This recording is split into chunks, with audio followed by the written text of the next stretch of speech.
Welcome to the dungeon with Harlan and Andrew.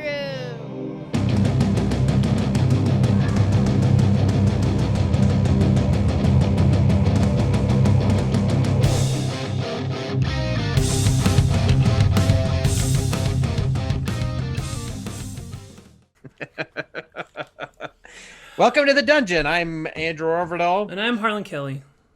This is a I almost said podcast. This is a talk show where we chat with people who run tabletop games about all things tabletop game. And this is our year-end retrospective. There's no special guest. Harlan is my special guest. And we're just going to chat about the whole year. This is our last episode for the year, so we'd love your questions and chat. I just want to make sure you know that you're my special guest too. Oh, thank you. Okay. Thank you. All right. I don't want that to fly by.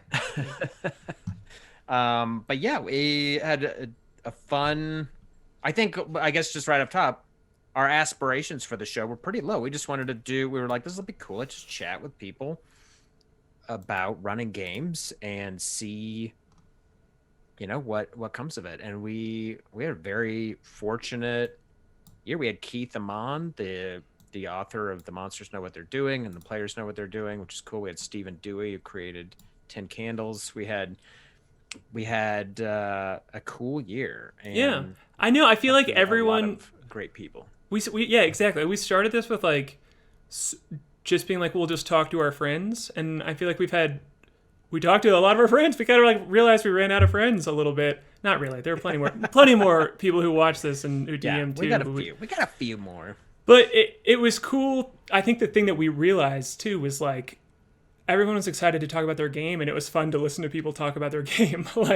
It was fun to hear how many different people think about the games in different ways. And I feel like every time we're like, let's take a big swing and ask this person that we are a fan of or whatever, that they came on and were just so fun to talk to. So yeah, it was awesome. Made new friends. Will Weldon. There's also Will Weldon who came on. Yeah. That was a good episode. And everyone in chat was like, I'm so terrified to play with this guy. I've never played in a game that Will ran. I've only played with him where he was a player, either with me or in a game that I ran. Yeah. But yeah, I can't imagine being in that game. Oh man, it's so fun to talk to Nicholas too. Just hearing his, I feel like I've always been so grumpy about mean traps, but hearing just the way he talked about the traps, I'm like, oh, it's not mean. It just gave me some new perspective there too. I'm thinking a bunch about traps because of that. Well, Andrew, we've already talked about how we got into tabletop role-playing games, so I had the instinct there too to we should transition to our first question there. But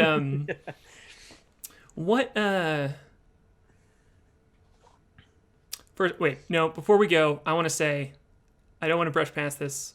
I was doing my laundry in my apartment building the other day with a mask on, and my very responsible and nice neighbor who we've talked about, we've both lived here for 3 years in this apartment building, and we'd known each other for 2 years before we found out that both of us play D&D weekly. And so now we always talk about that. And yesterday I was doing laundry. He came down and was going to do laundry too. And he was like, oh, hey, I watched the dungeon last week, and was telling me about how awesome. He interacted with the game, and that just rocked. It just made my day. So, shout out to the dungeon. It's cool. Been a fun year. I know a number of people who don't run games or aspire to run games, but they enjoy the show, which I'm like, that's cool. I kind of envisioned it as just being a show for people that are I want to run games, but it's cool. It's I guess if people are interested in the philosophy and technology behind all this stuff. Yeah, I was listening to an interview with Brennan Lee Mulligan the other day, and he said he's every advice channel is advice for DMs, and he's I think there should be more advice for players because you have such an active role as a player, crafting the story, and there's so many ways to do it, and you can engage it in ways that is the what was the phrase you just used that was very good, the like technology of like crafting the game. So chat, tell us, I'm assuming some of you here are players. Tell us if you learned anything as a player this year from listening to Dungeon. Let us know. If you feel like you learned something to apply to your player this year, tell us what it is. But we only had one player we had Jackie Cation on the show. Yeah.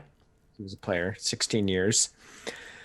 Maybe we should do a player series. 16-year campaign. Yeah, we'll chat with players about what it's kind of like a job review when a player is telling you what they like and don't like about a game. That's a good question, I guess, to ask you, Harlan, is like, because you will sometimes solicit feedback on a game from the players in your game, and I'll do that sometimes too. And I was just curious, like, do you do that more periodically, or is there usually like a trigger where you're like I feel like I should ask this, or is it just like, yeah, every 3 sessions I ask, or every 5 sessions I check in? Do you have a rule about that? It's solely anxiety based. It's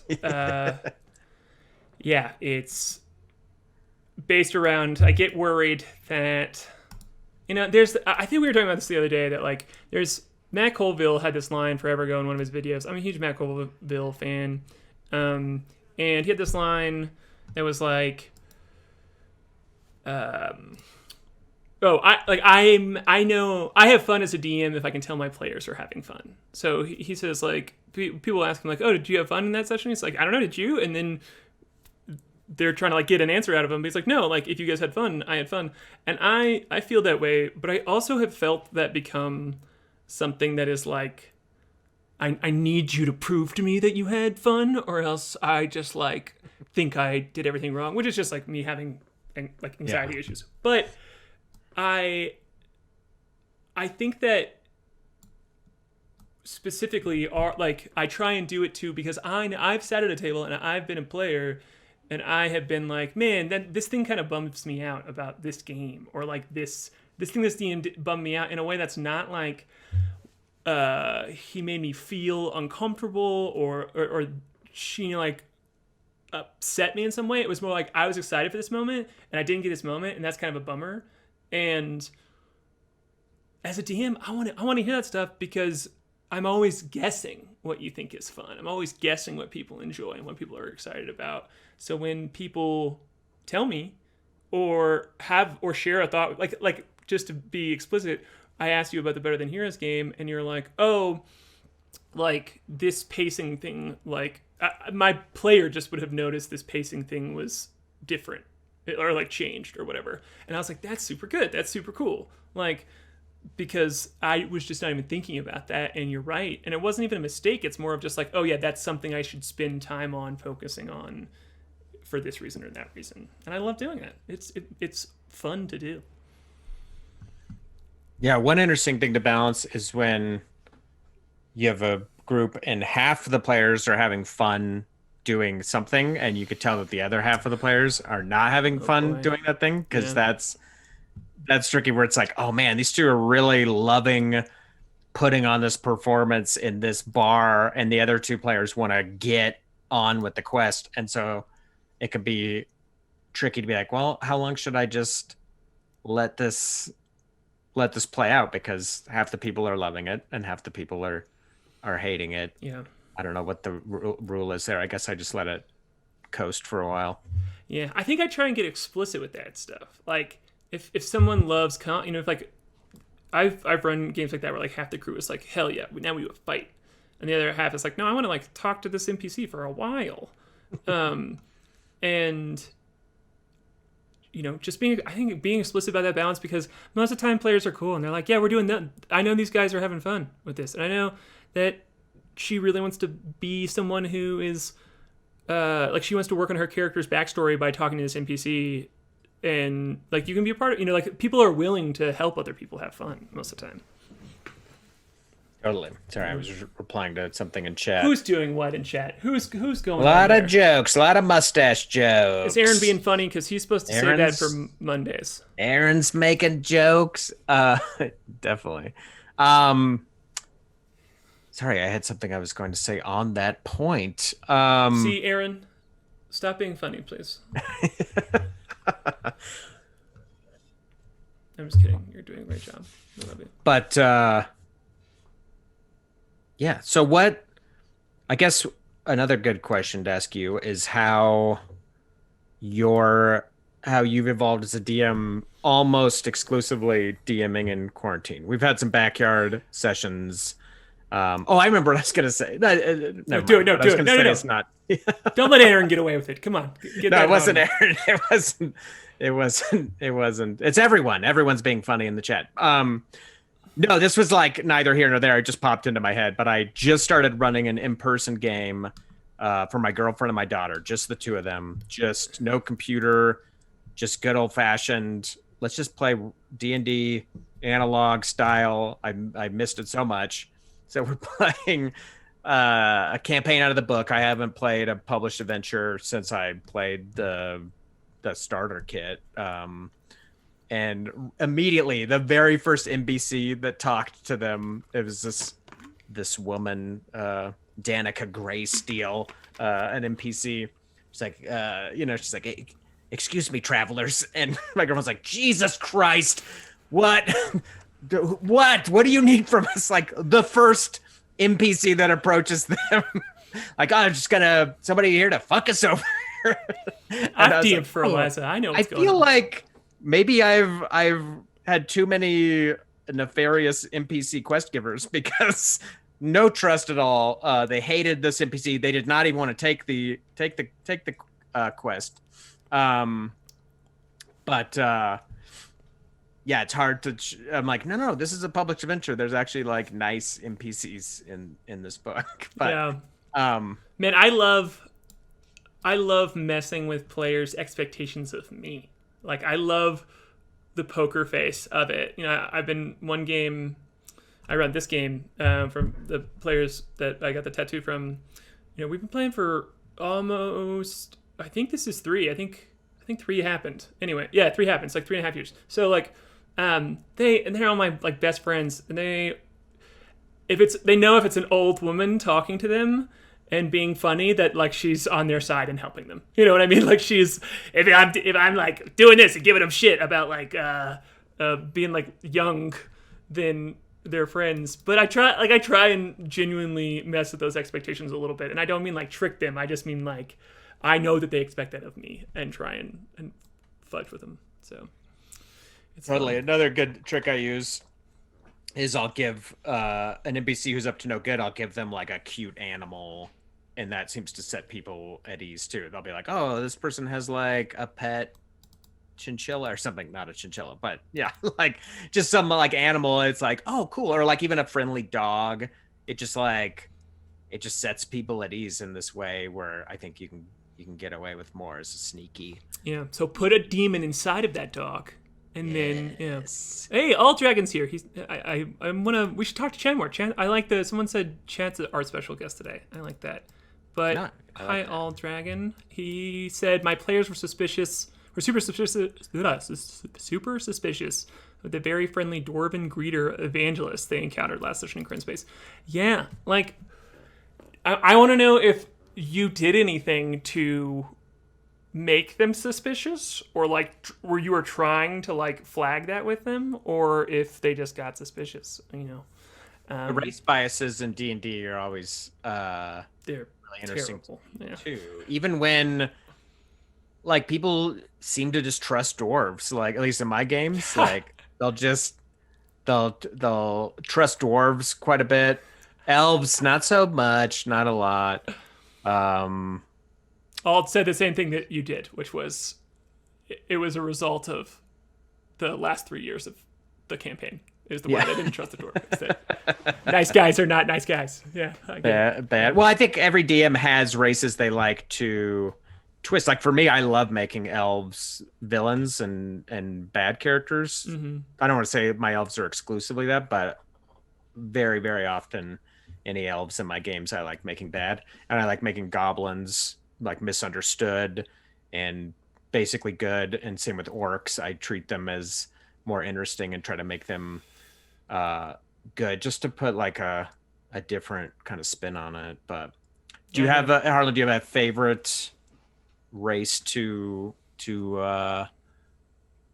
twist on its head? No, I mean, I truly, my favorite thing is to, and I stole this from, well, not stole, it was like a DM thing that I read from POC Gamer on Twitter. It's like POC GAMER, and they have a really good world building section that talks about like trying to take out a lot of the just like negative racist coding and a lot of like orcs in dwarves and stuff, you know, that goes back to like Tolkien and just strategies to world builds in D&D outside of that. And the thing I really latched onto was, if there is a culture of anything somewhere, it probably spread out for a reason and probably has this like gradient shift for a reason. And it's attached to like, you know, why are all these things here? What does these communities that were once separate and then grew together look like, and blah, blah, blah. And so the most fun thing ever is just from my brain. That's why Firma Regna happened, is because I was just like, okay, if like something was successful here, what grew out of this planet? And then it was like, oh, okay, like plants. Like if the rocks are being crushed, it's things without spines. So there are these plant humanoids. What kind of plant humanoids are there? So I think that like taking any established race and then that is already like has a thing to it in D&D and just putting lots of types of them in a game is super fun. It's super fun. It's like a writing prompt. Yeah, totally. So, sorry, I got sidetracked. Since quarantine, since you've had to be mostly a remote DM, how do you think your game has evolved or changed? Have you noticed things that you're like, that you do differently or that you've changed that you like or dislike? Yeah, I mean, when we did a couple of backyard DM sessions, I was like, oh, thank God I don't have to like look at myself while I DM. And I like turned off my camera and stuff too. But there's something about just being able to, I really miss the non-verbal check-in that happens so much, like naturally, of like, are the players having fun? Like, what are people excited about? What's like, it's harder to tell remotely because I have to like see people's face, and you know, sometimes they get distracted and you don't know why, or but I don't know. I think I don't think like in-game anything has changed that much. I love having game tape of Better Than Heroes only because I like making sure, like when it's like DM notes, you know, almost like I take plenty of DM notes, but it's the DM notes, that's a thing. But besides that, not really. Like I'm having a great time playing a bunch of. I counted up. I've DM'd over 100 sessions of D&D this year. So I don't have the exact number, but I want to get it. But so I've just been having a good time just playing D&D. What about you? That's awesome. What do you feel like has changed? What do you missed? What do you? I don't know. Yeah, same. It's a totally different vibe playing in person. It's very nice not having a computer around, and it definitely feels different. But it is very cool to be able to play remotely, to be able to play with people all over the country who you might not normally be able to play with. That's pretty cool. Yeah. And I feel like at first, at least for me, and it seemed like a lot of other people, it kind of sucked a little bit at first. It was like, oh man, this just doesn't feel the same. And then, I don't know, you just acclimate to it. And now it's like, cool. Yeah, I look forward to playing on Zoom pretty much just as much as I did playing in person. So I'm glad that you know, there was an acclimation to that happened, which did not happen with some other mediums like comedy. Like stand-up comedy never got better over Zoom or any remote thing. It sucked when I first started doing it, and it sucked the last time I did it. There's no like, oh yeah, this just, now I'm acclimated to it. But with D&D, I I found that came about for sure. What I do when I DM is I just have another window that I pull up and I just drag over my face so I don't have to see myself DM. But That's pretty good. That's smart. but then I mean, you can on the just turn it downside, I'm off, probably not but- making good faces. Like I should be making like more animated faces. But as far as like what's changed with me, I guess I've definitely embraced. I've had a lot more fun with secrets and conflicting player motives because you can do that so much easier in Zoom with private messaging Yeah. and things like that. And it's been very fun to run different games where the players have conflicting motives and more secrets and stuff like that, and things that you can't really do in an in-person game. Yeah, you can slip somebody a note in an in-person game, but everyone sees the note and they'll be like, all right, shady shit's going on, and now we don't trust you no matter what happens. But in a Zoom game, people have no idea, and then you Yeah. can kind of just sweep the rug under everybody with some fun sneakery. So that's probably the most fun thing. Yeah. I like that. I miss minis. I think Oh yeah. I truly when we do the backyard hang and I got to like put the board out. I love tokens. The thing that has saved me is Jordan's art and Joshua Smith's art makes me so excited in the way that like putting pieces out on a board does, because it feels like just a really cool piece of art that they've done, and like you get to like interact with it. Like Josh's Yeah. maps are amazing, and Jordan's characters are like ours. You know, like we made it's them. very cool. It's so fun. And Roll20's been great. It's so cool that exists and that it's Yeah. free, because that's a huge tool as well. But yeah, nothing's as fun as moving minis around or painting a mini and unveiling the newest monster mini from behind your screen that you've hidden from everyone. Yeah. All of that. Also, it gives the players a visual. I guess in Roll20, you can see the token, assuming you have the tokens and they match up with the monster. But in a lot of games, it's like this colored dot is this kind of monster, Yeah. and I'll screen share and might show them the monster. But I think it was very fun to show the monster in the form of the miniature, and it's like here you really get get the size, you both get what it looks like, and also you get the scale. Look how much larger it is than your characters. And I know I've started making monsters bigger in our game size wise, just because I'm like I want it to look bigger, and like the 4x4 doesn't cut it. Like it's not tall. Yeah, like, it doesn't look the same. It doesn't look the same. So yeah. I'll just make things like huge because I'm like this is what I want. So I'm just gonna do it. Yeah, you don't get that 3-dimensionality. Yeah. What chat? Don't forget. Ask us some questions. If you got any questions, let us know. We'll answer them. We're gonna. They asked, "What's the stickiest thing I've ever gotten in my mustache?" That's good. That's a good D&D question. That's what is it? I don't know what it would be. It was probably like a Rice Krispie treat, maybe something like that. Yeah, I don't know. Andrew, what game do you want to run next year that is not D&D? What do you what? Wow, Because I know that you have few. you have a bunch of them. You're always sending me stuff that I love. But what's the first one in your mind that you're like, I'm definitely going to do this next year? I'm very excited to run a game of Cyberpunk Red because I've ran it before and it was very fun. And I have a very like sci-fi brain more than I have a fantasy brain, and like coming up with ideas in Cyberpunk seemed a little easier for me than coming up with ideas that fit with D&D fantasy. So I'd be very excited to run that. I still have to. It's so dense. I got the book, and it's probably the thickest role-playing book I have. So yeah, I gotta like chow through that. And I'm also excited for the new Dune game. I have the preview of that. That's playable. It has a very interesting system for skill checks. You not only have a skill, but you have a drive, and the drives are like why you do things like duty, faith, justice, things like that.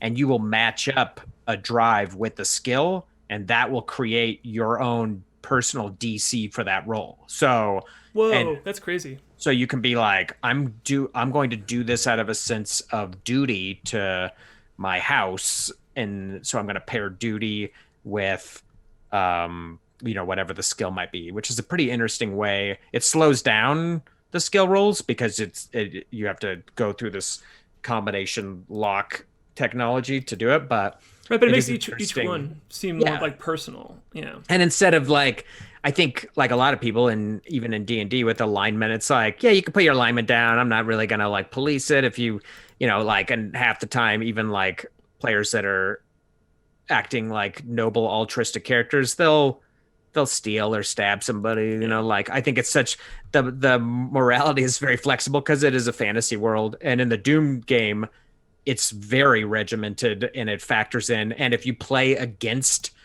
your drives and these things that you've established, it damages your character and your stats go down. So you can't, there's no like today I'm a murder hobo kind of thing. Right. So Because you're like mechanically responsible for that then. Like, Yeah. you know. so I'd be excited to run that game. Somebody just pointed out in chat that Hellboy tabletop role-playing game is right around the corner. I backed that on Kickstarter, and that's coming soon, so that would be really fun. I'm a huge Hellboy fan. I know that world inside and out. I've got all the comics. I would love to run a game of that. It'd be so fun, for sure. And I've got some games that I've created that I'd like to run. I've got I want to play your dog and coming your along. dog and cat game. Can we talk I've about got that? a game called Strays where you play a stray dog or cat and you have adventures. It's super simple. I invented it for my daughter's role-playing game club at school because playing D&D with kids remotely is a nightmare. So I made up this game. It's super easy, and it's not a one sheet RPG. It's like a 2 or 3 sheet RPG, Yeah. but it's very easy to play. And then I've got another game called Duster that I've been working on. That's like a post-apocalyptic Western game that I've been working too much on, and I need to stop working on it because I keep every day I'll change something. I'll be like, no, this is better. This is better. And I don't know how people publish tabletop role-playing games because every single day I can think of another way to do something or a little tweak. Like, oh, what about this? And at some point, it's like, you have to put it out there. Yeah, You got put to it out in the world. shove it out there. Yeah. Well, I'm excited. Maybe you can stream some of that next year because I've got to peek at it a little bit and it's super fun. It's such a fun, simple game, but also is a really cool world. So it's gonna be a good time. I'm answering my own question for you. I'm really excited to. I think I'm gonna get Monster of the Week for Christmas. Oh, nice. And I'm really excited to run that game because I love like Buffy, X-Files style monster stuff. I love the like reality, but there's a monster thing, and the mechanics seem cool. So it will be. Yeah, I'm not familiar with that one, but it sounds cool. Yeah. I mostly just love the like intentionally episodic here are the monsters thing. So yeah, we'll do it. Aaron asked a question that I liked that I just want to know the answer to. You've redeemed yourself in my heart, Aaron, from distracting us before. It wasn't Aaron. It was Clooney. It was Devin. Okay. Devin. Everyone is being funny in chat. Is it okay if I blame Aaron still though? Yeah. Okay. Aaron is fun to blame. Yeah, Aaron, you had a great question, which is Andrew. Why do you think he said he thinks you're really good at running sci-fi? He mentioned you're good at running sci-fi games. Why do you think you're especially good at running sci-fi games? I think because I grew up reading science fiction novels and writing my own terrible science fiction stories, and there just seemed to be more of that than fantasy. Like growing up, fantasy movies. What did we have? Beastmaster, Willow, Deathstalker. There just was not that many. I felt like there was great fantasy novels, but not so much with like movies and stuff. But it's just been way more in my wheelhouse, science fiction. But I do love fantasy as well too. Yeah, I know that. I'm That's not the thing. familiar with the Dungeons and Dragons fantasy. Is like something I'm still learning, and that sort of high concept fantasy. I've always liked the more stripped down, for lack of a better term, like more grounded fantasy, where like magic is pretty rare and like monsters are pretty rare. Like that's sort of what I grew up liking. And so the world of D&D, where it's like everything could be anywhere. Everything's crazy. This tower has a wizard's hat on it, and it's always raining under the hat. Everything is fucking so crazy. It's like I'm definitely catching up all the time with that world for sure. Yeah. Yeah, I think that's like where I came out of too. I've been thinking about this a bunch because I got a bunch of old books from my dad moved out of my house last year, and so I found a bunch of like childhood books that as he was getting rid of stuff, I was like, oh yeah, I definitely want this. And I was super into like mythology before I went from like mythology to Harry Potter. And I was like, oh, okay, this is why this is here. It's like, I love the monster in the woods. Like, I love those kind of stories where it's like, yes, in this small town, at this unheard of monster is like lurking in the woods, and here's the story behind him. And so I've just been thinking that for the same reason, because I'm like, why do I like oozes, that like sentient oozes? Why do I like monsters with like oversized mouths? Like, why does that scare the hell out of me? And I think that's what I got. Sentient oozes, yeah. What work of fiction or franchise of fiction would you say has influenced the way you run games more than any other? Oh boy, I I'm mean, asking you the same question that. like, do you think like as a kid are we talking, or like just in general, or Just maybe that you would consider like the one that sticks out more than any others in terms of shaping the way that you run games, or that you like to create moments that remind you of that, something like that. yeah? I think that the stuff that I read as a kid that was in the Harry Potter world, but not Harry Potter, and like not like fan fiction, but like they had the Book of Monsters, and I listened to like podcasts when I was like in 6th and 7th grade, where people would talk about the show, I mean the movie, and I mean the book, and like talk about their fan theories about what's going to happen and what like different parts mean. I think I just realized that like this real nerddom of just being excited about the book, but the thing that is exciting to me is the feeling that this world existed outside of the main story that was being told in the books. And that's really my thing that like I think has caused D&D to like click into my brain in a hard track, is like this well is endless. There's just worlds and worlds and worlds and worlds, and so I love that kind of stuff. So Yeah, and I feel like in your games you get the vibe of like, I could pick any direction on a compass and I could walk my character and there will always be something for me to find. Yeah. Like, it will never be like, oop, you just bumped into a wall. There's nothing. It's a dead end. It's just like the Truman Show effect or something, which is just great world building. good, because that's what I love. That's what I like doing as a DM and as a player. So I'm glad that comes through. I want to go to our roll table here, because I think it's fun for us to randomly answer let's do it. some questions. But before we go, can you think of anything that it just, I know for a fact that I learned something from every interview that we did, but is there something that pops out in your mind that you're like, oh, I remember talking about that one time, and that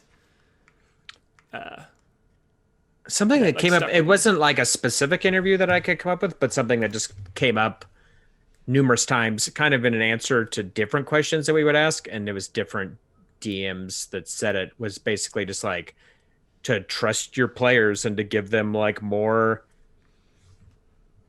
agency in things. Like if you're worried about something, it's like your players will figure it out. Your players will take care of this. Like, and it's like, it's helpful instead of being like, oh, I'm responsible for every single thing in this game and the players are just here to have fun and be on a theme park ride. It's like, no, that's not true. Like, you can give your players responsibilities and let them solve problems and stuff like that. That seemed to just be a refrain that came up a lot that I think about, which is like, it's fun in a game to. This happens at 10 Candles a lot because the players actually have narrative control, but it's fun to put in any role-playing game is just to be ask the players like, what do you find in here? You open the door, what do you find in here? What does this look like? And I think that's a fun way to not only involve players, but to spread around the responsibility of the game. Right, because I mean, like, I love hearing players' answers too. You know, like it's fun. Everybody, it kind of takes you out of the track that you see, and then expands what you see and what is possible in this game, and that's fun. Hey, sorry, I just had an idea. Yeah. Before we get to the roll table chat, if you have any questions you want us to ask future DMs, we could freshen up this roll table. So you can put good questions in chat, and we'll swap them out. We can, because some of these we've asked a few times, and it'd be fun to swap them out. So if you've like, I would like to know every future DM's answer to this question, put it in chat right now. Yeah. You can put it in our Discord too. I think we should commit to the public right here now, Andrew, to let's just completely change out the roll table. New gear, new questions, and we'll just keep it. We'll change out 20-1s. And then if you all have suggestions, hit us up now or in our Discord. Hit us up in that Discord. We could do the roll table, or we could choose a question from the roll table if we want. Oh, what do you like? You should make me roll. I want to roll, but I feel like you had more contribution to this list, and you usually are looking at it, so I feel like you can conceptualize it a little bit more. So if there are any questions that you want to be sure and knock out, you should do. I will. If you don't get this question on the roll, I'm going to ask you anyway because I'm just curious. Can I? Wait, but before we start though, I feel one of the reasons I asked you that question is I was thinking about. I was just looking at our list of guests, and I think there's two things I've learned. Oh yeah, I forgot to turn it. Sorry, I've been a terrible guest. I haven't turned any of these around for you. You're being a terrible host. The chat is guests. It's fine. We're okay. So yeah, we're just getting back to our roots. But no, I think our interview with Connie, in that one, they were talking about different cultures' mythologies, and I've been reading a bunch about Celtic mythology recently, and it's just like fascinating. It's all this shit that I had no idea about, and it's super fun, and it's just like different. So I'm trying to read about different cultures' mythologies, which is fun. It's my DM tip to you for this one: is go find a culture that you're interested in at all, and read about their mythology, their folklore, because they have it. And it's different and it's cool. And then there are two phrases that I think I've said to myself a bunch this year. One of them is the aura of rigor from Joshua Smith. He said that, and I feel like I just said that to myself. Like when you were talking about world building, I'm like, yeah, I'm kind of pretending a little bit, and that's not true because there's a lot of stuff in a lot of places in our games, but I love the trick of putting up one specific thing to make the whole room look big. And but another is when Jared Logan said, "I don't like playing shitty Game of Thrones D&D." My anxiety voice in my brain latched onto that one, and every time I start building too many NPCs, I'm like, no shitty Game of Thrones, don't do it. Make them care about the politics. Don't just put it there. That's right. So, shout out. Thank you, guests. You've scared me and inspired me. That's been great. Okay, let's do that roll table. All right, hit it. I have to roll dice. That's me. I just packed my dice. I don't have a D20 handy. This is so embarrassing. Right. I'll roll for you. That's all right. No. I'll find a roll table real quick. Hold on. I can't not. I made a big deal out of it. I'm embarrassed. This is deeply embarrassing. I'm going to edit this part out and just put in later a thing where I have a dice handy. It's going to be great. They come out of your mouth. Oh, I already had these ready. It's a 16. It's a 16. 16. Oh, I don't know if maybe we asked this one, but I like it. What's your favorite homebrewed loot item that you've ever invented? I didn't invent this, but I love the hat rack. I got that off the internet. The hat rack that has a hat on it that turns you into a hat is it's my favorite thing in the world. It's from like a Reddit comment thread somewhere, and I love it so much because players always try and use it for such important things when it's specifically written to not be important, and that's cool. I love items like that. I think I made in one of my home games. I made a staff that had just 3 parts. I mean, I just like straight up ripped off like Rod of 7 parts, but I put each part in like a different tomb. That was like a mini dungeon that they had to go through. And once I got all 3 parts, it was called the Staff of the Wild. And every time you recharge charges, you have to roll a d20 when you in the next morning. And there's a wide range of effects from 1 to like 1 is super bad and 20 is super good, but like the middle ground is pretty relaxed. And it's just like there's a lot of like funny, silly things on there. And so yeah, I like that one because it was like it's an adventure. It had like lore to it, so like the players love it, and it's just like chaotic too. So Nice. What about you? I like that. I came up with one I liked that the players did not like and they never used, but it was the sword called, I think named it the Greed Sword, but every time you drew blood with it, 1d4 gold would fall from the blade and it would produce money. But when it ran out of charges, it would turn to pig shit in your hands. And I was like, I like this sword because it's like you could use it and just make gold with it, but if you don't manage to recharge it, it turns into like pig manure in your hands. And the players never used it. They expressed zero desire to ever use it. And so it's kind of those like clunk into the junk drawer of loot. But I like that one just because it was it felt, I don't consider myself usually very good with coming up with magic items, but that one I thought it felt like kind of, I like the theme of it, you know? Yeah, exactly. Make money, but you could also be holding a handfuls of pig shit. All right, so I should roll, I guess. Yeah, do it. I love items with like just kind of halfway consequences, you know, where like nothing super bad happens, but like it could break because they never use that charge. They never make it possible. God damn. I got an 11, which we have asked a number of times.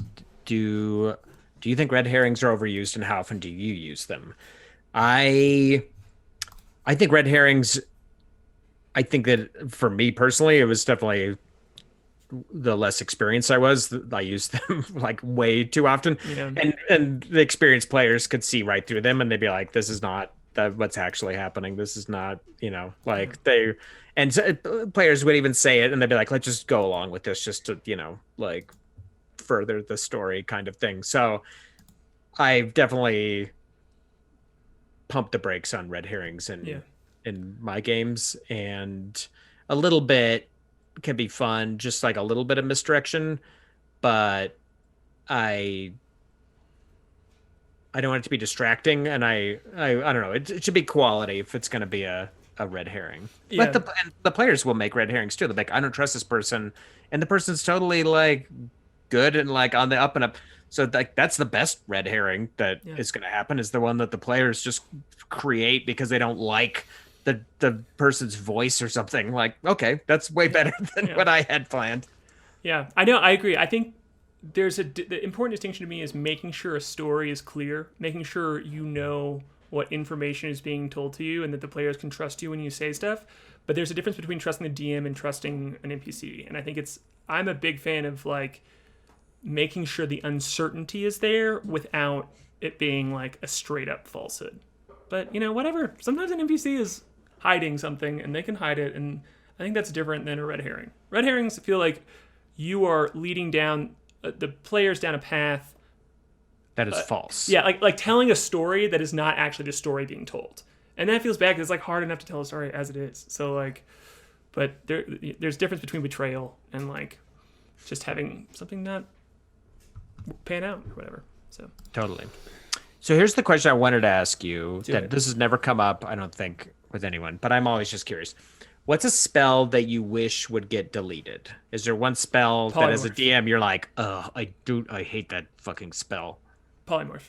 I think it's Polymorph? Yep. No. I think it's a super cool spell, but I think that it takes away Druid's ability. Like it takes away like the coolness of a Druid's wild shape a little bit. Not really, because like you can do it and the Druid can do it, and there are mechanical differences that really matter and are important, and I agree with that. But so many fights are ended with like polymorphing the baddie, and not that we were talking about this today because I was talking to Jordan and Aaron about whether or not to use Unearthed Arcana stuff or Tasha's stuff because it got updated, and I was just talking about balance, and I think that game balance is not a thing that is punitive or like even like an exact science by any freaking means. Every fight is unbalanced or whatever, but the important thing for me with balance is that players all have their cool moment and they don't feel like somebody has to do this one spell every single time because it's the mechanically the right answer, or that like one player always has to be doing like they do a huge hit and then their fighter ability or whatever just does like 2d4 or whatever and they feel bad about it. So I don't know. I can even think of times where someone did super cool stuff with polymorph or it happened or whatever, but it just seems like a meta trick. Not a meta trick. It just feels like a meta thing that's like very powerful if you can do it. Like cool, but is annoying. Matt Mercer recently too, in a boss fight a while ago. The Critical Role crew right now uses polymorph a lot, and in the boss fight, it was super hot in the place that they were fighting them. And so every round, everything had to make a con save at the top of their turn every time to whether or not they took just like a D4 or D6 or something of like heat damage. So in my personal opinion, I think he did that. So if they polymorphed the baddie into a goldfish or whatever, there's that risk of it. Yeah. So yeah, that's something that you have to think of. You were in this one shot. You got eaten by this Tarrasque, but I ran this super fun. Been eaten by a Tarrasque twice in my playing career. But I was like, oh, the Tarrasque is no longer immune to polymorph, so I gave the Tarrasque like a cult of like lunatics that were like running along underneath it. So I was like, if they polymorph it, it will definitely get stepped on by one of these people that are running around it, and it'll change right back. So yeah, you gotta factor those in. I think the spell that I wish. Oh, sorry. Go ahead. I just realized I want to change my answer to Hypnotic Pattern, but that's just because of you. So that was going to be my answer. I was going to say, and I have used Hypnotic Pattern. I think Hypnotic Pattern. I think the fact that it doesn't give them any more saves for it is. I mean, it's very helpful, as we saw in the game of Better Than Heroes when I used it on the Solar Dinosaur. But I think... Do you not want to say Dynastar? Dynastar, I forgot. But I don't want to say it's like encounter breaking, but it is one of those things. And I could use it 3 times. So I could just keep, like, if on the off chance they made the save, I could keep doing it. And... just to argue against us, though, that encounter was super fun. I had to think on my feet. I'm pretty like happy with, like you all knew I was forcing the fight with like, you guys would have gotten away. I'm gonna tank this. Do we all feel good about it? Yeah, cool. Let's do the fight with like you guys getting something out of that. And that was like, that's why all this stuff. And I feel like everything we talk about, where it's like you got to do it right or whatever. Or there's all these like optimal builds or whatever. It's the most fun when. Oh, hi, pups. It's the most fun when you do just roll with it. Yeah, and it worked out. It was like cinematic and great and everything. But yeah, that one I'm always like, and maybe it's part of the fact that it's kind of like not that cool. It's like, oh, it's like a hypnotic pattern of lights. It's like, ooh, the laserium, and like you're the enemy or who the NPC is just stuck there like staring up at it. It's just like visually it's not that fun for me. So yeah, I'd vote deleting Hypnotic Pattern. Well, I'm not going to let you do it to yourself. You've already nerfed Flute enough. All right? That guy deserves a Hypnotic Pattern. He deserves an encounter. Yeah, I mean, he needs whatever advantage he's got.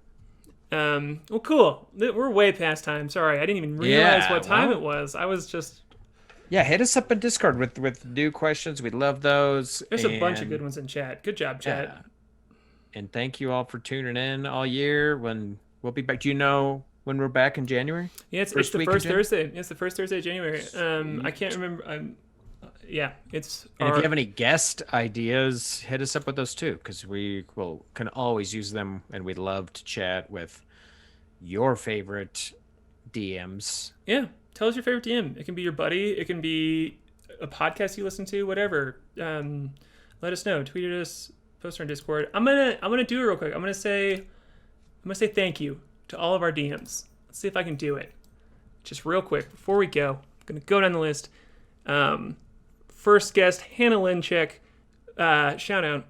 Good buddy. Start us off. Nick Riccardi, Jared Logan, Josh Smith, Ted Offner, Joe Laturno, Keith Amon, Jason Surensey, Brianna Baca, Riley Silverman, Nick Urosiva, Jason Wardell, John Roy, Andrew Levy, Connie, Andy Ashcraft, Jackie Cation, Nicholas, Will Weldon, William Cuskin, Frank from Witches of Woodside, Shando from Bard Community College, Stefan, which we didn't get to that one live. It's a great one. Make sure you go watch it on YouTube if you haven't. Paradise RPG, Stephen Dewey, Sean McGovern, and Dan Sheehan, and of course All Dragon. If you missed that one last week, it was a great one. My neighbor watched it. Go watch it.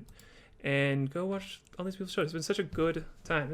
It's fun. It's a fun year we've had talking about games, Andrew. Yeah, it's been great. And so thanks for supporting the show and watching it. And Yeah. And we run I'm sure everyone in the chat knows this, but we have a Spelljammer game that Harlan runs every Monday on this same channel. It's at 7 p.m. Pacific, called Better Than Heroes. And we'll be back. I think our last one is this coming Monday, and then we'll be back in January. Yep, that's it. We're gonna do it. Yeah, I everyone who's here in chat right now is like the people who are always like, who come in and out and support this, and just this would be dumb if it was just me and Andrew talking to no one at all. Yeah. And I mean, I'd still do it. I'd chat with. We do it all day. You and I do it all day. All day. Yeah, we do it all day anyway, pretty much. So, but it's fun hanging out with you all, and thanks for being here. Yeah. Andrew, is there anything else we should not forget? No, I think we covered it. I think we got one more thing. Oh yeah, and if you can, tip your DM, tip throw your them a few DMs. bucks. Do it. Happy holidays, everybody. Tip your Buy them DMs. they can get a burrito. A holiday burrito. It would be great. Do it.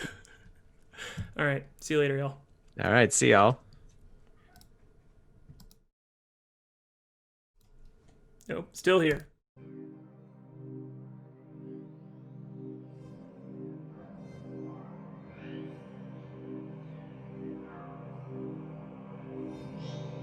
Oh, they can definitely hear you now. I don't know. Can they? Yeah, they they're can. not. They're too busy riffing on my glasses and mustache. Good. Good. I'm glad. An out of work zoo janitor. That's the best. That's the best one. Out of work zoo janitor? No, that would Look, be I fun. left the Jaguar cage open just one time, and that's a fireable offense. So can't work at any of the zoos in the tri-state area. As a result.